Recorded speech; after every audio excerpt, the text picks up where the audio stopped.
Hi, my name is Jonathan Hicks. I'm back at the Dice Cup, and this evening I'm joined by Nick.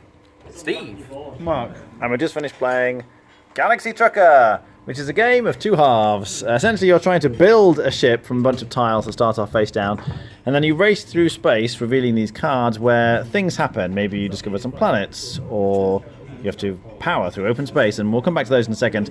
But in the first half of the game, all the tiles you can see on everybody's boards are face down in the middle. And you start a timer, and it's a big free-for-all, so people just randomly reach out and they start grabbing and flipping over tiles.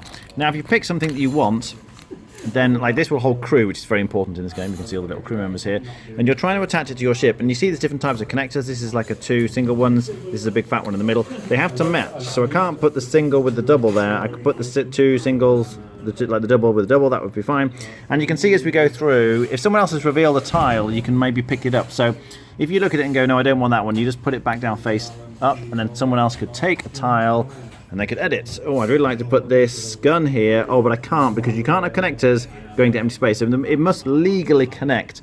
And once you've finished assembling your ship, everyone else will check your ship, and if you've made any mistakes, things that didn't sort of properly connect just fall off the ship. So that's quite punishing.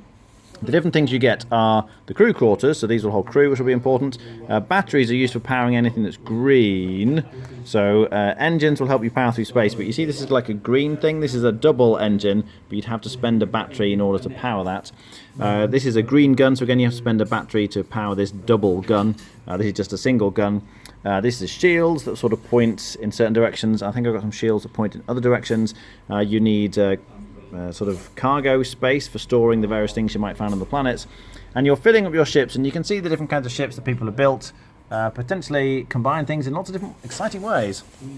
Once you've finished having sort of built as much as you can, then you kind of grab one of these things that sits in the middle, and whoever finishes first gets money, effectively. There's a kind of order for finishing first. You start on this space track, so before you start to move through space, there we go, Steve will arrange it. I can just move the timer as well, and you'll see them. So green finishes first, they will go out in front like that, and then it's going to be red, etc. And then we reveal the cards. So the first card comes out, and it's planets. And because green is currently at the front, because they finished first, they get to send their ship off to a planet and get some goods. So you get a red one and a yellow one, and they're worth different prices. You can see the red's the most valuable, worth 4 coins, down to 1, which is only worth 1. But if you stop at the planet, you have to spend some days in space stopping at the planet. So you move back. You can see Steve has moved the green one back too.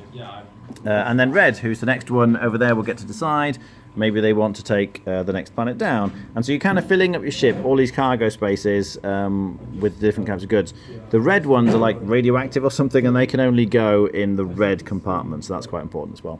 Other things that might happen then are you might have open space, and with this you just have to power, so each of your engines fires, and whatever your power is, so in this case I've got 1, 2, 3, 4, 5, and if I spent a battery, that'd be 6, 7, and you kind of advance on here, and you want to advance on the track because at the end, whoever's furthest ahead is going to get, in this round, it's 12 money, and last place you see it goes down to 3 money. So getting further ahead in open space is quite important. You might have an abandoned ship. If you send 4 of your crew to the abandoned ship, then you're going to get 6 money.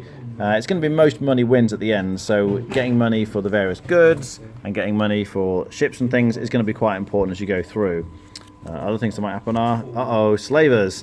Now, slavers are going to try and steal your crew, and you get nothing for it, unless you can fight them off with a firepower of at least 8. So you're kind of counting up your guns. So this would be 1, if I power this, that'd be 2, 3, 4, 5. Oh dear, I can't beat the slavers. Nick did pretty well though. You can see he's got lots and lots of guns on his, so he could probably beat off the slavers. And if you manage to beat them off, then you're going to get 10 money. So there's quite a lot of these you have to fight through. Some of them will like be, oh here we go, a combat zone. So you might get shot at. Whoever has the fewest guns needs to go back in space, and fewest engines at the back. So these different things matter. You know, you're often comparing with other people. And I'm looking for pirates. We had some pirates in here, and they're just, there you go. Oh, that's more a smuggler. So these people, they're not going to steal your people.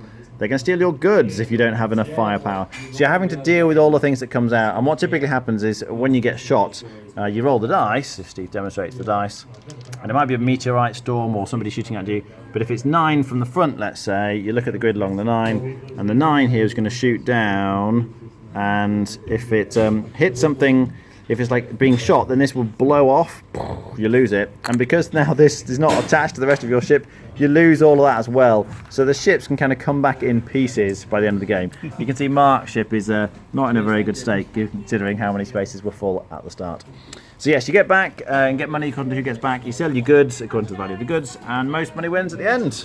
What do we think? I think it's great. It's really fun. It's just frantic, just scrambling to get the tiles and then realising you've not connected up half your ship right and losing parts of it. And then the second half of the game when you're flying through the obstacles, it's just hilarious watching people lose half their ship just from one rogue asteroid. It's brilliant, it's quick, and it's really fun. Steve?